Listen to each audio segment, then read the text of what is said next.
한국의 탈일본 움직임에 대해 일본이 느끼는 불안은 생각보다 훨씬 더 심각합니다. 삼성전자가 대규모로 품목을 선정해 일본 외 국가에서 조달하는 프로젝트를 진행한다고 합니다.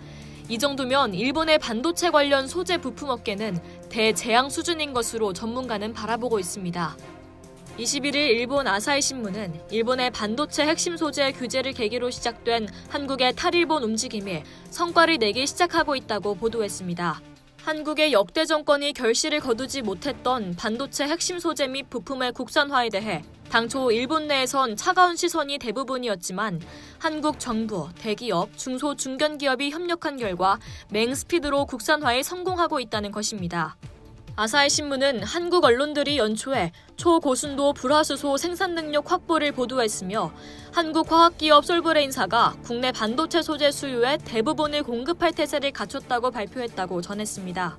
그러면서 신문은 한국 정부가 지난해 8월 소재, 부품, 장비 경쟁력 강화 대책을 내놓아 매년 1조 원의 예산을 확보해 일본의 대한국 수출 규제 제품목을 포함 20개 품목은 1년 이내, 80개 품목은 5년 안에 국산화 및 일본 이외 조달 계획을 발표했다고 설명했습니다.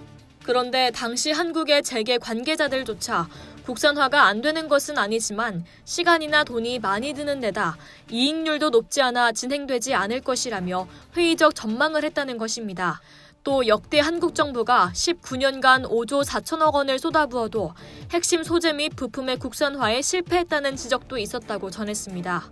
하지만 이번에는 한국의 대기업들이 솔선해서 탈일본으로 움직이기 시작했다는 것입니다.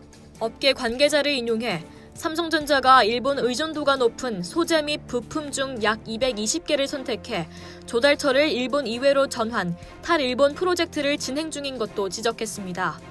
아사히는 그동안 실패했던 탈일본이 왜 지금 실현되기 시작했는가라고 의문을 제기했습니다. 이에 한 관계자는 시간과 돈을 들이면 못하는 것이 없었다. 하지만 소재나 부품은 이윤폭이 적어 이웃 일본에서 조달하면 충분하다고 생각하고 있었다. 그런데 이번에는 정부도 업계도 진심으로 임하고 있다고 말했습니다. 신문은 소재 국산화뿐만 아니라 일본 이외의 기업으로부터의 조달도 가속화되고 있다고 전했습니다. 지난 8일에는 미국 화학회사 듀폰이 일본의 규제 대상 3개 품목 중 하나인 포토레지스트의 생산시설을 한국에 짓기로 했습니다. 또 반도체 디스플레이용 소재 기업인 동진세미캠도 포토레지스트 생산 공장을 늘리기로 했습니다.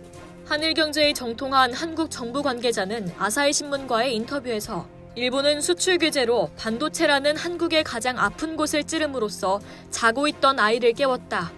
이번 탈일본은 속도감도 질도 지금까지와 다른 게 확실하다고 강조했습니다. 이상 열도튜브였습니다.